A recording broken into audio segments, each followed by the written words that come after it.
Hello, beautiful people. Like, share, and subscribe. So, guys, I don't know whether you follow the story that happened in Banex Plaza, where some group of people were beating or slapping a military person because of phone issue. It looks like the military returned the phone after some months, and people were like, "No, we cannot take this phone back." And the military, I don't know what the military did that made those guys to start retaliating. So the Nigerian military now went there and closed down this Banex Plaza for days now, in a country that wants to move from consumption to production, And you see, this era boy, he was a general, he was a former general, retired. He's coming here to defend the closure of the business plaza. Now the question comes to mind: why not open the plaza and investigate these things? Since nobody was killed there, why not investigate it? I'm sure they would have caught one person. From that one person, they would know other people that did that. Why not do that? But instead, you're closing down the plaza. You see some Nigerians, educated people. That's why I tell you that many Nigerians are educated illiterate. You cannot change my opinion on that. Defending the Nigerian military closing down this plaza. So if somebody beats up military in Times Square, that's one of the biggest financial areas in America, will they close down the place? These are the people who learn democracy for. But even, I don't know, it looks like we are in military era. Look at the Okokoma incident. Some people killed the military when they killed innocent villagers. Till today, we don't know how many people that died there. Only the Okokoma people can tell us. Whether you carry their dead body, we don't know. And you expect people to support the Nigerian military. You expect people not to celebrate if Nigerian is killed. We know how many Boko Haram has killed Nigerian military. You expect people not to celebrate it.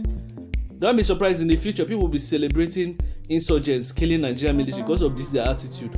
Now, you imagine a former general coming on TV to say he's in support of closing down the business. What happened to the police investigating it? Some justice, you cannot get it that day. It doesn't work like that.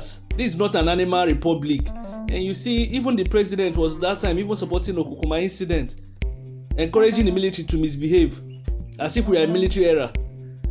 This Nigeria, sometimes when I just think of it, my mind just goes crazy. You start thinking, these people, are they more animals in Nigeria than human beings? I'll play the video now for you so that you listen to the nonsense he's saying. And you let me know your thoughts. Their own is to kill, destroy, close, kill. They cannot create. As a Nigerian who have served in the armed forces and of course been retired, at the level I did, it to be inappropriate if I see what is going wrong and I do not speak against it. And so it's for that context I will say that the Banex Plaza incident is a very sad one.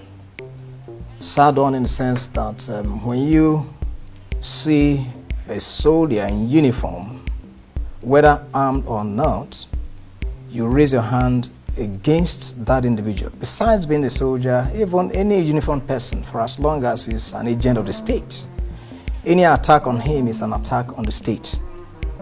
And so every Nigerian of goodwill must condemn such acts.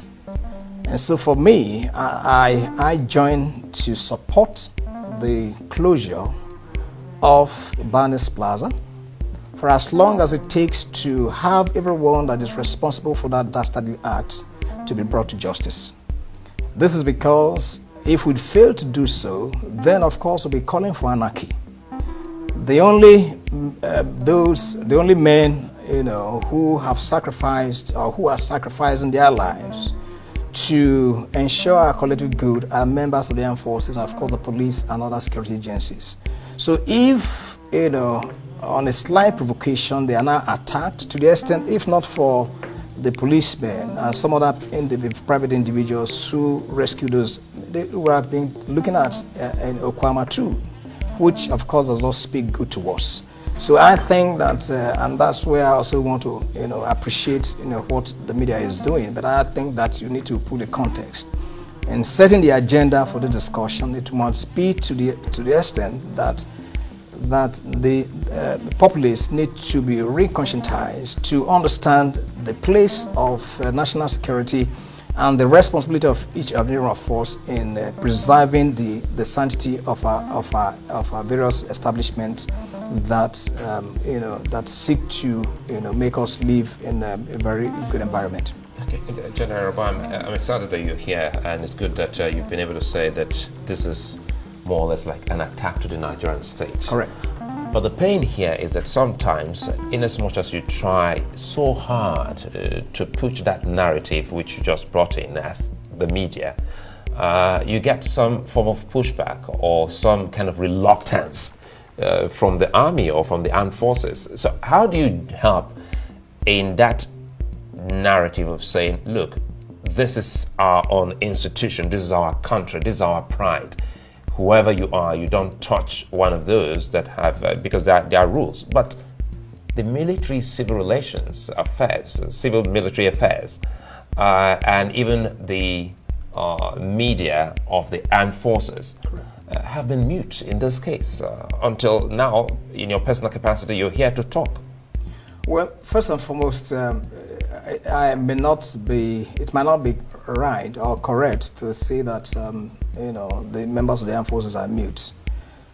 Why? Because they are not, whatever job the members of the armed forces, whatever job they do, it's not on their behalf.